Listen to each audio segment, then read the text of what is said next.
যারা সেই নতুন ঈদ বানিয়ে আনন্দে আছেন, কান খাড়া করে শোনেন। আমি আপনার শত্রু না, আপনাকে আমি বাঁচাতে চাই।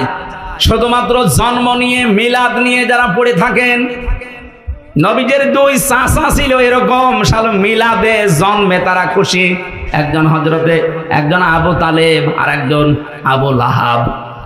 আপনি তাদের দুইজনের পুরা জীবনী পড়ে দেখেন, দুইজনেই জন্মে আনন্দ করেছে। এত বেশি আনন্দিত ছিল আবু লাহাব, নবীজির জন্মের কথা শোনার পরে নিজের বাদী পর্যন্ত আজাদ করে দিয়েছে। যা আর একজন চাচা আবু তালেব নিজের সন্তান আলীকে কাছে রাখতো না। নবীর জন্মের পর থেকেই, যেই কয় বছর বাইরে ছিল, এর পরেই নবীজির দাদা ইন্তেকালের পর থেকে নবীকে সে নিজের বুকের ভেতর রাখতো। এই দুইজন চাচার পড়া জীবনী আমি পড়ে দেখেছি, এরা এত আনন্দিত, এত খুশি নবীর মিলাদে, নবীর জন্মে, কিন্তু দুইজনেই জাহান্নামী। দুইজনে কি? এরা যে জাহান্নামে যাবে তার প্রমাণ আল্লাহ কোরআনে দেয়নি? বলেন। সূরা কসসের 56 নম্বর আয়াত তার প্রমাণ, সূরা লাহাবের 3 নম্বর আয়াত তার প্রমাণ।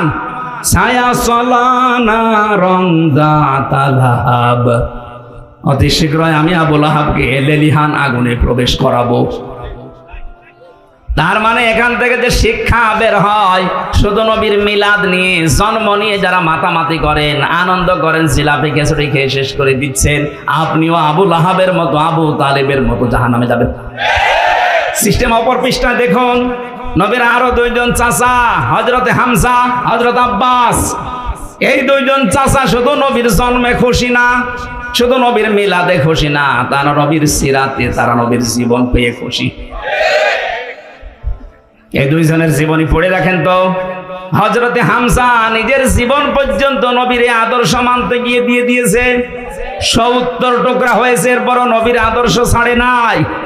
আর এক চাচা হযরতে আব্বাস, তিনি নবীর আদর্শ পেয়ে এত খুশি ছিলেন, তার যে হাদিস বর্ণনা করা, মানসা কত আমাল ঈমান মান রাদিয়া বিল্লাহি রাব্বা অবি ইসলামি দীনা অবি মুহাম্মাদির রাসূলিল্লাহ সাল্লাল্লাহু আলাইহি ওয়াসাল্লাম নাবিয়্যা ওয়া রাসূলা, রাহু মুসলিম।